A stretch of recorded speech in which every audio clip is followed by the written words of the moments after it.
This is the best of First and Last, the podcast. Guys, he's back. Well, sort of, on a minutes restriction. Not in the rematch we all want to see. But they got that job against Trailblazers. Talking about Isaiah Thomas finally makes his long-awaited debut for the Cleveland Cavaliers.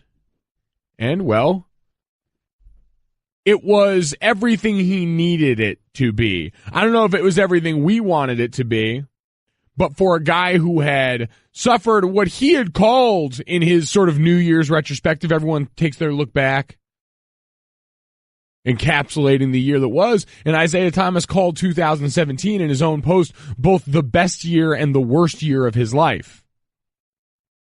And so with that in mind, this moment had to be rather cathartic. Getting out there and finally getting that chance to get back on the floor and to not only do it, but to do it and receive the love and support that he did from that hometown crowd in Cleveland had to make a huge impact. And checking in for the first time as a Cavalier is Isaiah Thomas, and listen to the reception.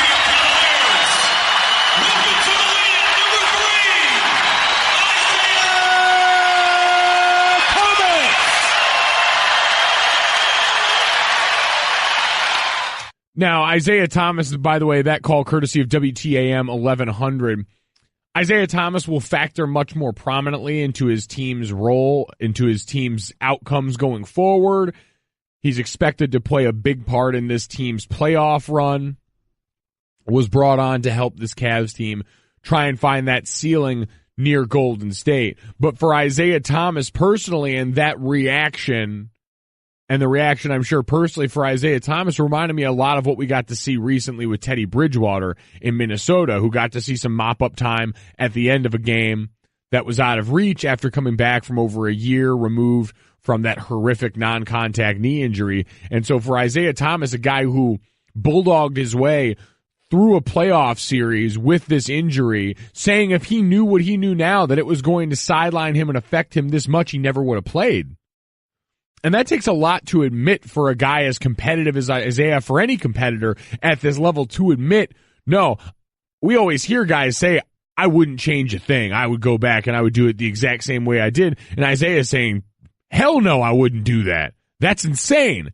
That to me is pretty telling of A, how miserable this recovery process has been for IT, and B, how much he really isn't a fan of that team in green back in Boston.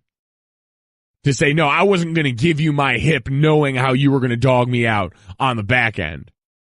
Now, for Isaiah Thomas in the night, scored 17 points in just 19 minutes. This is his first game action since game 2 of the Eastern Conference Finals last year, was plus 17 in his debut. And started him off, he was good with LeBron off the floor, which is what you, I think, would look for. Kind of like what we talked about with Houston, the way that Chris Paul and James Harden thrived with the other off the floor. You would like Isaiah Thomas to be at his best, I would imagine, when LeBron is off the floor looking for that quote-unquote playmaker. Here was LeBron James assessing Isaiah Thomas's performance in night 1 after returning. You have a long, absence like that. You just want to see one go in. You want to see one go in. You want to take a fall here, or you want to take someone hit you right where you've been injured. And if you can respond to that, then you feel real good about, the rest of the game. And, he did better than everybody expected. Probably not himself, because we all know how confident he is. But he did better than a lot of us expected.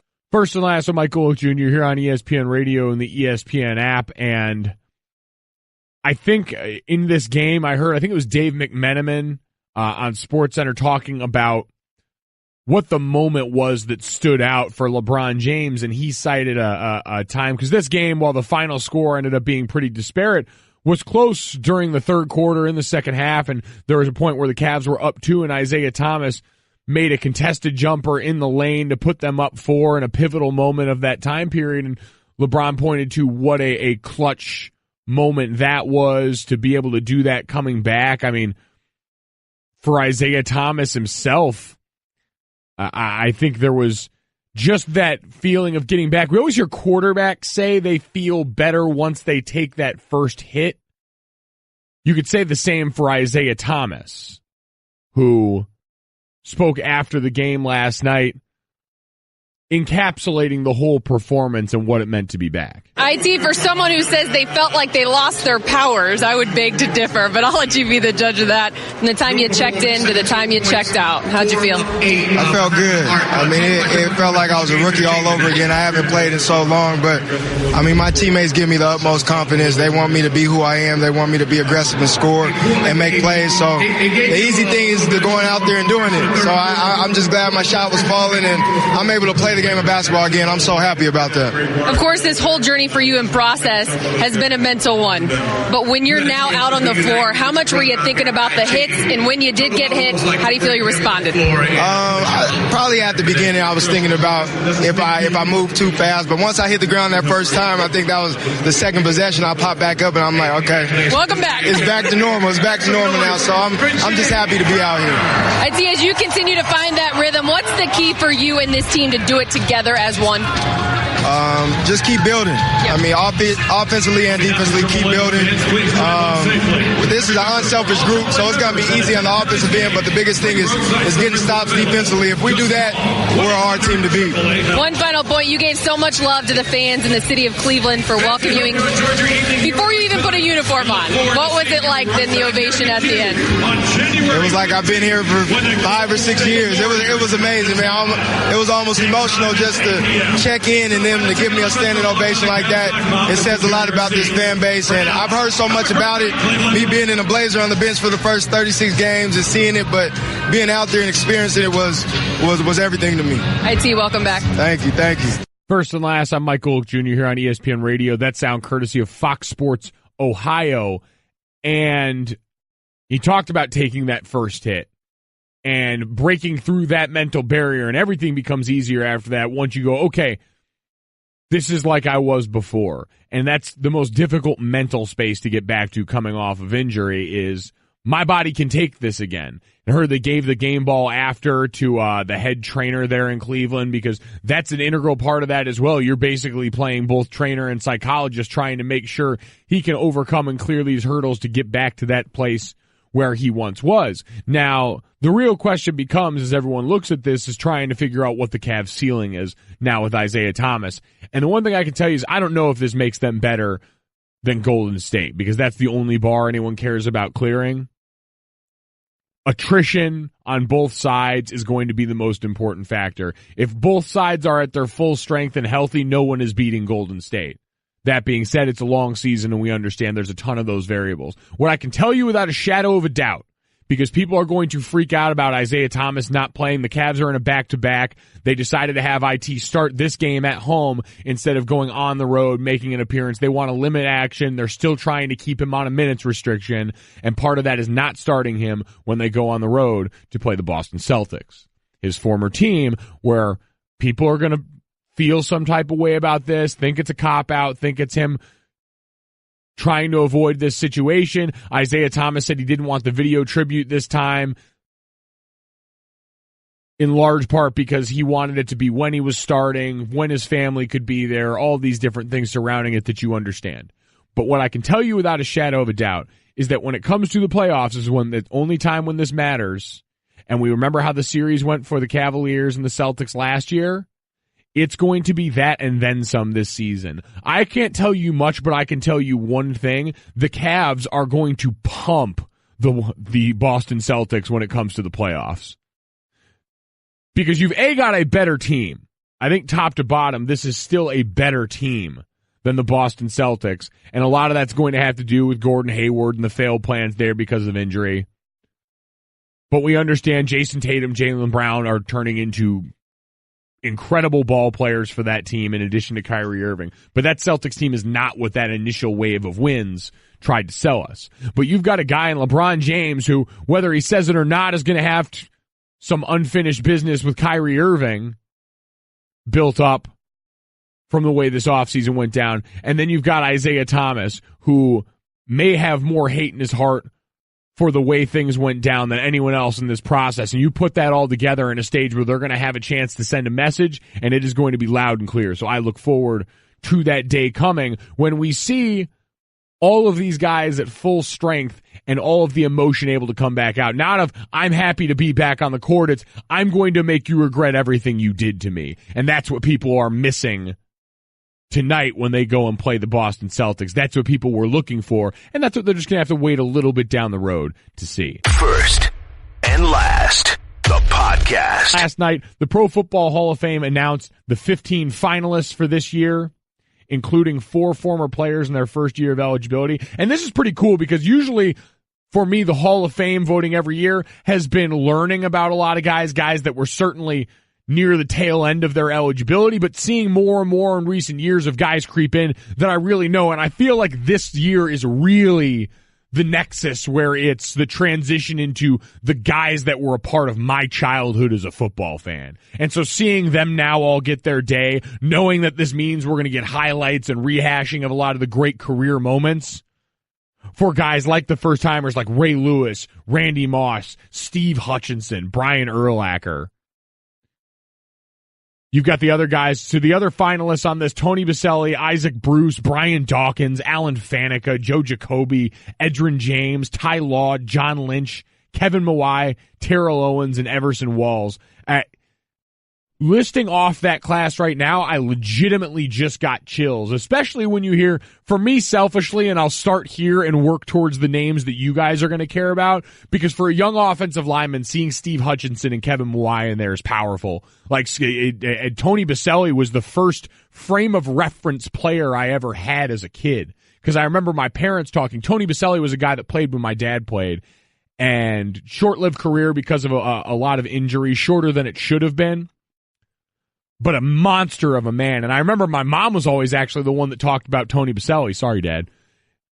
Because she said Tony Baselli was one of the few men on earth that would totally... My dad was 6'5", 300 pounds, was a big man when he played football, and said Tony Baselli was the only man that would completely eclipse my dad in a room. Like, if he was standing in front of my dad, you wouldn't see him at all. He was shut out. That's the kind of mountain of a man that Tony Baselli was. He's the Passion Project, by the way. I do weekend observations with Stu Gotts, 7 to 9 on Sunday. Tony Baselli is a friend of Stu Gotts, and we have decided collectively he is our golden goose. We are getting Tony Baselli in the Hall of Fame, so we need you guys to all spread the word. This is the one we get behind. Because Kevin Mawai, Alan Faneca, Steve Hutchinson, they're not going to need our help as much as Tony's going to need our help. And so we're going to throw the full weight of first and last behind Tony Baselli, and we're going to commandeer Golic and Wingo. They don't really have a choice in all this. I know Dad will be on board. We'll get Trey there, too. We'll get him there. But the rest of the guys on that list, for a young offensive lineman, Alan Faneca, Steve Hutchinson, Kevin Mawai is a center, a guy who really, you see a lot of centers pulling in the NFL now. You see that athleticism really put on display at that position. Kevin Mawai was a huge part of that. Kevin Mawai pulling and cutting in odd places will define him. But then it's going to be about the wide receivers, T.O. and Randy Moss. And we know T.O., the back and forth that we've had about people wanting to keep him, make him earn, quote unquote, his place in the Hall of Fame, wasn't voted in as a first ballot guy. We've heard all the nonsense about the lack of receivers that would go in on the first ballot, how it's a position where really that tends to be more the norm. But for guys like Randy Moss and Terrell Owens, it seems farcical that these wouldn't be first ballot guys. You can talk about the rest of the wide receivers in the history of football, but these are probably 2 of the 3 or 4 best wideouts ever that happen to play in the same era. And so the idea that they wouldn't be first ballot guys is insane. It'll be very interesting how we treat Randy Moss based on how we've treated T.O., because Randy had a lot of the same extracurricular vibe to him. Neither one of them criminal offenses, but a lot of the same sort of antics that have birthed players like Odell Beckham Jr. in the modern era. So going to be very interested to see what happens with them. Congratulations to all of these guys. Going to be really interested to see how they whittle down this class. Straight Talk Wireless, nationwide coverage on America's largest and most dependable 4G LTE networks. Gold jacket, hell of a fashion accessory. Feel like you got to bust that one out at a party. No shirt underneath. Really let it ride. First and last, the podcast. First and last, the podcast. Yesterday brought some big news as we continue to whip around the NFL. The coaching carousel spins onward, but really grinds to a halt in Cincinnati. Reports had been that the Bengals and Marvin Lewis were ready to part ways. Well, apparently they decided against that, looked around and said, nah, I'm going to stick with you, and signed Marvin Lewis to a 2-year deal through the 2019 season. It was announced Tuesday.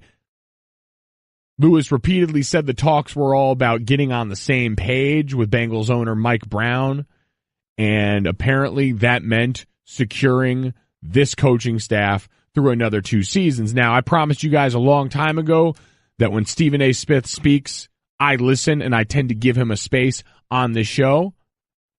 And as you can imagine, Stephen A. felt pretty strongly about Marvin Lewis being retained. Sit back and enjoy this one, ladies and gentlemen.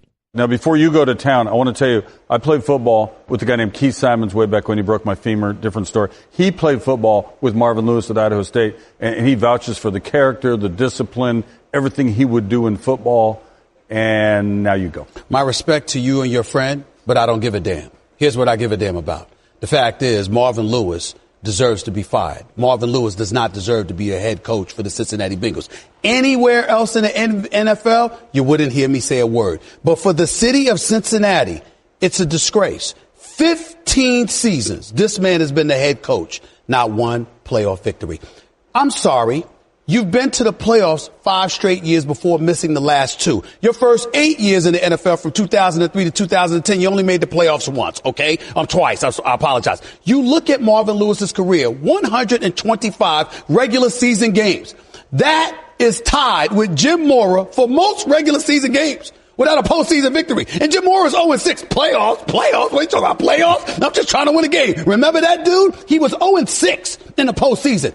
Who's 0-7? It would happen to be Marvin Lewis. Yet still, he's the second most tenured coach in the National Football League. Only Bill Belichick has coached longer than him. Sean Payton's got a Super Bowl championship. He's coached longer than Sean Payton. He's coached longer than Mike McCarthy, Super Bowl champion. Longer than Mike Tomlin, Super Bowl champion. And I don't even want to go down a list of others who didn't win Super Bowls, but at least had the decency to win a playoff game. This man has not won a playoff game. To keep him employed in the city of Cincinnati, as far as I'm concerned, Mike Brown and Cincinnati Bengals ownership has essentially given the city of Cincinnati the proverbial finger, told them to go kick rocks. We don't care what you think or how we feel because we're getting paid. Why? This is the third team, lowest attendance in the league. Only the Chargers in LA at the StubHub Center and the winless Cleveland Browns have worse attendance than the Cincinnati Bengals. So the fan base is abandoning you. Your winning has abandoned. Your level of productivity has abandoned. And you still keep a job? It's disgraceful. There is no excuse for it.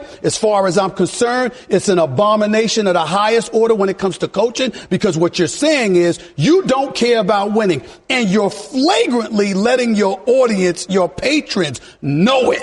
And you don't care, evidently, because you got a TV contract that's ultimately going to get you paid. That's the only thing that makes sense, but it's an embarrassment. So between the lines, I'm hearing you say you don't support the rehiring of Marvin Lewis. He should have been fired 5 years ago, 4 years ago, 3 years ago, 2 years ago, last year, this Sunday, yesterday, tonight, tomorrow morning. There's no reason for this man to be the head coach for the Cincinnati Bengals if you care about winning. Cincinnati, by giving him the 2-year extension, has essentially said, we don't care about winning and we don't care what our fans feel, because you know what? We're going to be all right with or without you. Even losing attendance, you still brought this man back. It's a disgrace, but that's the way it goes. Good for him. And Stephen A's always got more to say. Hear what he's fired up about now. Weekdays from 1 to 3 p.m. Eastern on ESPN Radio, the ESPN app, Sirius XM, and TuneIn Radio. And catch up with Stephen A. Smith's show podcast on demand and on the ESPN app and TuneIn. It's First and Last here with Mike Golic Jr. And listen, it's hard to say it any better than the man, the myth, the legend, Stephen A. But those are some pretty damning numbers. 15 seasons, 125 regular season games, 0-7 in the postseason, despite being the second most tenured head coach in the NFL. Marvin Lewis, and we've seen behind the curtain and Hard Knocks before with this team, We've known his personality around the NFL long enough, and I am the foremost proponent for continuity at the coaching position in college, the NFL, and almost every level, because there are a few things that continuity can replace, can replicate, can fake. Like, continuity is such an important force when you've got things built and established the right way. When you've got the right foundation, I'm all for trusting what you've built and trusting what you've laid out, the plan there, even if the results aren't always at the top end. Now, at some point, you would like to know that the ceiling of your process has a top end that's near the goals that you want, that is Super Bowl tangent, and if it's not, you need to adjust that. Now, what the Bengals have shown us is that they have no willingness to adjust that. And as I mentioned the other day, the worst thing you can be as a process supporter is someone who is so ardent in your support of one process with no ability to change or manipulate that based on the results that you get. As Bomani Jones would say around here, that's hustling backwards. And that's exactly what Cincinnati has been doing with Marvin Lewis now. And you can say it's because that they had a harvesting of coordinators that have gone on to become head coaches in other places like Jay Gruden and Hugh Jackson. But Marvin Lewis is in charge of setting the tone for the culture in that building. Mike Brown and that ownership are in charge of setting that. And what they've essentially told everyone is that we're fine with where we're at. And Cincinnati, for anyone that hasn't been there, is a great sports town. You go downtown where the Red Stadium and where Paul Brown Stadium are, that's separated by one strip. I've been down there for opening day. I've been down there for game days, and it's a place in a town that really leans into its sports teams if you give them a reason. So for attendance to be that low in a place that's set up so well for it to take place shows that that fan base is receiving that message loud and clear. Anywhere else, this guy would have probably been fired, like Stephen A. said, 7-8 years ago. We see this all the time, and it's to a detriment in the NFL for the most part, the frequency with which head coaches are turned over. And this franchise is really in a lot of ways operating in the middle ground. Andy Dalton's a guy that can win you a bunch of games in the NFL, that can get you there but probably not keep you there, but is good enough to where you do exactly what I'm sure Cincinnati did in this coaching search, which is look out and see, well, you know what? We're not quite the belle of the ball. We're good. We got A.J. Green. We've got a quarterback. We've got some really competent defensive pieces. But I don't know if we're great. I don't know if we're going to be a job that people covet, that any of these hot coordinator names are really going to take a long, hard look at when they've got options like Detroit, when they've got options like New York, when they've got some of these other jobs that have opened up. And so, you know what? We'll stay with the safe choice. We're just happy to be here. We're cool getting the prom invite. We don't need a great date. We don't need the night to go. We don't need a lot of memories in the night. We're just happy to be at the prom. And as long as that stays the case, I could understand any Cincinnati fan that's ready to jump ship if they haven't already. Because I don't know how much clearer it can be made that this franchise and organization isn't really all that concerned with winning or achieving to a greater extent than they already have. And that's sad. We talk about tanking and people having a problem with that in the NFL. Tanking, to me at least, indicates that you've got eyes on future success. You're saying the quickest way for us to get there is to bottom out first. We've got a plan and we're going to act on it. Like hell, I'm more comfortable with what the Cleveland Browns have done over the last couple of years. As much as we want to rebuke Sashi Brown and that regime for what they did and the position they put them in, they've set them up to be in a position where there is much more hope that you can sell me in a much higher ceiling than what we've got in Cincinnati right now. Because they've essentially bet the farm on mediocrity in Cincinnati, and they're cool with that. And hell, I can at least look at Cleveland and say they're trying. They may not always know what they're doing, more often than not, but damn it, they're trying. And that at least counts for something around here. First and Last, the podcast. podcast. Similar to January in the NBA, I'm going to get uncomfortable if LeBron James doesn't complain about something in the next couple of weeks. It's just a rite of passage at this time of year. Like that biting cold that punches you in the chest in the New England air. And my eventual escape from this weather into warmer environments very soon. So too is the inevitability of Nick Saban being upset about something in the world of college football, some established procedure that he will find time, even in the midst of great joy, even in the midst of great success, even in the midst of yet another championship run. Oh, he will still find time to make sure that his voice is heard when he deems it necessary.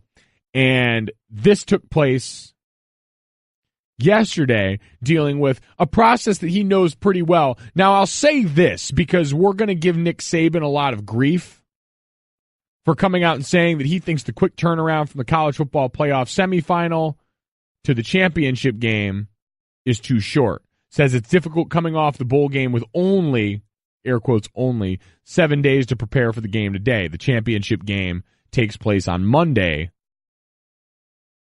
a week from 2 days ago. He said, quote, someone has to think about the players. And that's not what's convenient for the media or for TV.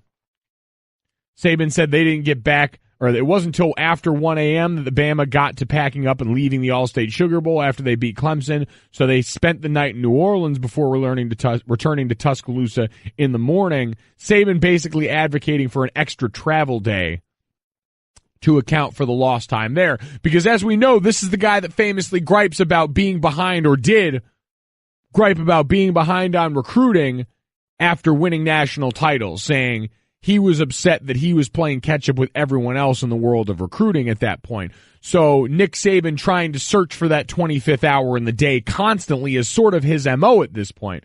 And I'll say this.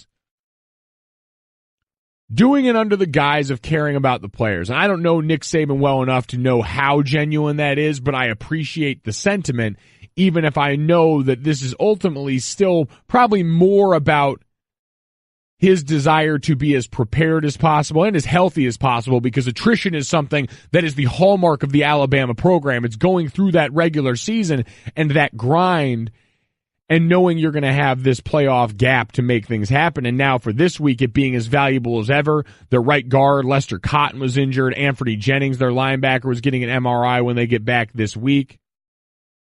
And we know that injury has been such a part of the Alabama season that any little bit of time was going to be important. Any little bit of time was going to be valuable to this team. But I'll say this is, while we sort of laugh at the idea that Nick Saban is going to do this with player safety in mind, that any of the college football process, because that's what always comes up, is what separates us from playoff expansion, from moving things up, from making this appear more like the FCS model. A lot of people will say, well, these guys are student athletes. We can't buy up any more time than we already are. No one cares about that at the level these decisions are being made. Those decisions are about dollars and cents. This decision, I ultimately believe, is about preparation and readiness, which is something Nick Saban prizes above everything else. But I will say, as far as looking at the college football playoff process as we want to make tweaks to it, is there anyone more qualified than Nick Saban? The only guy that's been there for all of them so far through the playoff, a guy who I always said the biggest disadvantage we were at as a team when we played Alabama back in 2012 was that their familiarity with that gap made them so dangerous. Nick Saban is masterful in his plan. That was part of the reason Georgia and Kirby Smart said they basically just bit everything that Nick Saban did during that time off, getting ready for the college football playoff, took that plan and applied it to their own preparation because it works, because it's a process that he's been through over and over again. So if we're going to look at what's gone on through the early portion of the college football playoff so far, Nick Saban is the chief and only member, maybe, of the committee of guys that I am pulling on. How do we make this better? How do we make this process run more smoothly? And how do we use this process, to give teams the best chance to succeed? to give teams the best chance to go in as healthy as possible, because teams being healthy, rested, and prepared gives us a better product. Like, that benefits everyone. That's the biggest difference in all this, and that's the thing to sort of keep in the back of our mind, is that benefits everyone involved in this. Not just Nick Saban, even though it certainly feels like Nick Saban is going to benefit above this all else, but that's just sort of the cost of doing business. We know that somebody has to get a win out of this. First and last, I'm Mike Golic Jr. here on ESPN Radio and the ESPN app. One thing that I think Nick Saban would appreciate is an attention to detail guy. That's what happened on Jeopardy yesterday. I don't know if you guys have seen this already at this point. Alex Trebek is one of the pettiest people on earth. Jeopardy in general is a very petty space. I appreciate that level of petty, but when it comes up, that doesn't make it any less reprehensible. And yesterday, someone out here just trying to earn his hard-earned cash learned a very big difference in pronunciation and how it can be costly. Coolio from Dangerous Minds goes back in time to become a 1667 John Milton classic. Nick. What is Gangster's Paradise Lost? Our judges have reevaluated one of your responses a few moments ago, Nick. You said gangsters instead of gangstas on that song by Coolio. Come correct when you talk to Trebek. It's first and last here on ESPN Radio. So you heard there, Nick had gotten the answer right, and we had that beautiful little jingle in the middle there because it's where we pulled the sound from on YouTube. And also because time had elapsed there, like Nick had gotten the dollars for that already built into his winnings for the day, and then they came back later and said, oh, by the way, someone was back there snitching and pointed out your pronunciation, your inflection for this one. And listen, that matters. I did an appearance on The Plug, a podcast through the Undefeated here at ESPN yesterday, and we talked about this, and someone made the great point, one of the producers there, that gangster and gangsta are both in the Oxford American Dictionary, I believe, and both have unique definitions. And so in defense of Jeopardy, I will say that your use of the A or the ER in gangster or gangsta creates an entirely different meaning. And so we're really parsing it that much. Yeah, you get it right, but all you've really done is embarrass a man and rip money out of his pocket, which are two awful things. Because Nick is up there, middle-aged, 30-somethings looking white guy, super proud of himself in that moment, and now has it all stripped away and is embarrassed in front of his family and friends on the Jeopardy stage. And Alex Trebek is over there, I know deep down in places he won't talk about at parties, loving it. First and last, the podcast. First and last, the podcast. The campaign continues for the University of Central Florida to claim their national championship. Danny White, the AD of the school, continued after yesterday's stellar soundbite after the game, boasting the national championship on the field, something that I fully support him doing. Following it up on the Dan Le Batard show yesterday, saying that's absolutely what his team deserves. We just got a mature group of really talented young men that played 13 games and won them all, and I think they deserve to be considered national champions. We're really proud of them. And if you're the AD, this is the exact move you make. 13-0 with a win over Auburn in a New Year's Six game. Absolutely the move you make. In past years of claiming national championships, this would have been a no-brainer. Now, where it gets interesting is continuing to have this conversation, it's become very clear as to the why. And Scott Frost the other day had a lot of theories after the game about how this was a concerted effort on the part of the committee throughout the season to always underrate UCF because they didn't want to have to deal with the problem of putting them into the playoff if teams above them lost and all of these different things. But Danny White calls this really what it is, and it is less a discussion about the committee's motives and more about the perception of the conference and the groups in which they play in. I am trying to change the process for 2018 and beyond. I think that the the playoffs should expand. We need at least 8 teams. I think we need to go back to the rankings that we had in the BCS era. In years in the BCS era where schools like us had 0 or 1 losses, they were ranked like in the top 5. And all of a sudden the rankings have changed, and I think that there's a bias against schools outside of what we currently call the Power 5. But we feel strongly we're in a Power 6 conference. Our league is not respected enough. There's some really tough football in our league. You know, we played teams as good or better than Auburn in our own conference. No, I agree with you. South Florida is just as good as Auburn. Just as good. First and last of Michael Oak Jr., I appreciate what I am certain from Dan is active trolling at the end there. Danny White, God love him. Claim that national championship. Go out here and cape for your team. Hell, put a banner up, paint it onto the stadium. 2017, 2018 national champions. I'm good with that. But on everything I love, please don't treat us like we're idiots. We play teams as good or better than Auburn in our own conference every year is the most laughably idiotic statement I have maybe heard this entire year. Shameless New Year joke. But seriously, that's one of the dumbest things I've ever heard. The notion that any of those Swiss cheese defenses in the American Athletic Conference that we saw them go through this season would on a consistent basis present the same challenge as Auburn or any of the other teams in the SEC or any of the other Power 5 conferences is one of the dumbest things I've ever heard. And I understand you're going out here and maybe it's a bit of hyperbole. Maybe that's a statement that just sort of fell out where you go, whoops. One of those late night drunk texts that you send and then wake up the next morning and go, man, did I really send that? The read receipt already tells you it's too late. And so illusions of grandeur like that aside, which are laughable, the conversation about how we view the group of 5 is absolutely true. Now, the minute you call it the Power 6, you also lose me because that was one of the dumber campaigns ever concocted by man or beast.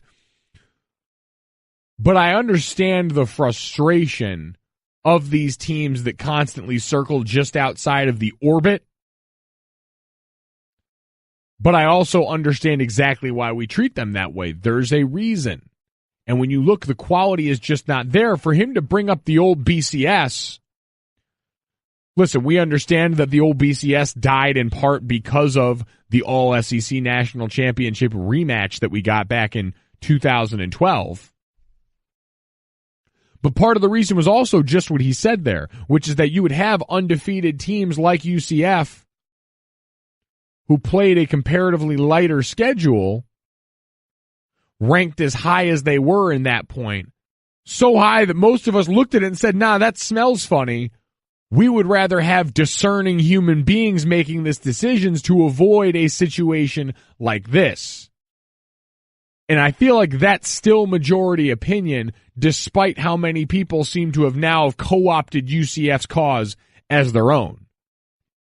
Because at the end of the day, UCF going out and beating Auburn is a statement about this team. It's a statement about the quality of that team this year and how on their best day, that is probably a team capable of taking down anyone. It's an any given Sunday type of team to where them showing up and putting forth their best version of their game, there's enough quality parts on that team to where you could absolutely be a team that could make something happen. The problem is that doesn't make you deserving of a playoff spot based on not only what we deem as the quality of your team, but also some version of a deserving resume. And we can attack the resume points of a team like Alabama going into this, but I don't think anyone is going to say that UCF plays Alabama's schedule and comes out unblemished. Week after week of having to deal with that grind, I don't think it works out the same way for them. I just don't. I refuse to believe it. Someone who agrees with me? Our own Paul Feinbaum. Listen, UCF, I appreciate the 20 or 30 UCF fans who have crawled out of their hole like cockroaches in the middle of the night to start hitting us up and boasting about what a great program is. And their athletic director went on television today and declared a national championship, which is just buffoonery, okay? Listen, they should be proud. This is a great season. But know your place, UCF, okay? I mean, you're UCF. You beat Auburn at the end of the season. You beat an Auburn team that clearly was wounded, and try taking on Clemson or Oklahoma or Alabama. I don't want to be the guy that doesn't respect the little guy. I mean, they had a great year, but Scott Frost turned the program around. He's gone. But I mean, enough already. I mean, what was your best win before you got to Auburn? What was your resume win during the regular season? Memphis, Maryland, and you expect that to get you in the college football playoff? And I don't even know if it's about UCF being the little guy. But when you swim in a pond full of smaller fish and expect me to treat you like a trophy fish, even if you're a victim of that surrounding context. That's what you're talking about overcoming. This is not about diminishing the quality of this UCF team. It's about saying that you can be a quality team, but there's still a difference in the weight class. There's still a difference in what you've done all season. And I understand that in this process, we're about putting the 4 best teams in there. And when you think about on a field where all motivation is equal and what you've had to deal with through the whole year, your body of work, another word that comes around, I just don't believe UCF stacks up in that. Now, you want to talk about them being a case for playoff expansion, I guess, but even in that, I would be comfortable saying that in playoff expansion, UCF should get there on the strength of being, if we believe them to be, one of the best 8 teams in football. What I'm not for is saying, well, so-and-so is the best group of 5 performer from the season, and so because of that, we're going to give them an automatic bid, an automatic qualifier. Because when people talk about expansion, they talk about automatic qualifiers. That is also something I'm not here for, because that defeats what our supposed mission statement is of putting the best teams in there. Not teams that meet some sort of arbitrary distinction that can't be the same across all of college football, because college football is just too vast. College football is just too wide-ranging. College football has too many disparities between the haves and the have-nots, I think, to make that consistently a way that we can measure things across the league. And so, I feel bad because this all comes off as a smear campaign for UCF. But it's not. It's just, I think, trying to make sure that there's a dose of reality in a celebration of what was a stellar season and accomplishment by this group of players and by a coaching staff that was on its way out and still went out there with the focus needed to go and cap off a perfect season. And that's worthy of celebration and merit. Just not a college football playoff bid. Thank you for listening to the First and Last podcast. You can listen and subscribe to all ESPN podcasts in the Listen tab of the ESPN app. First and Last.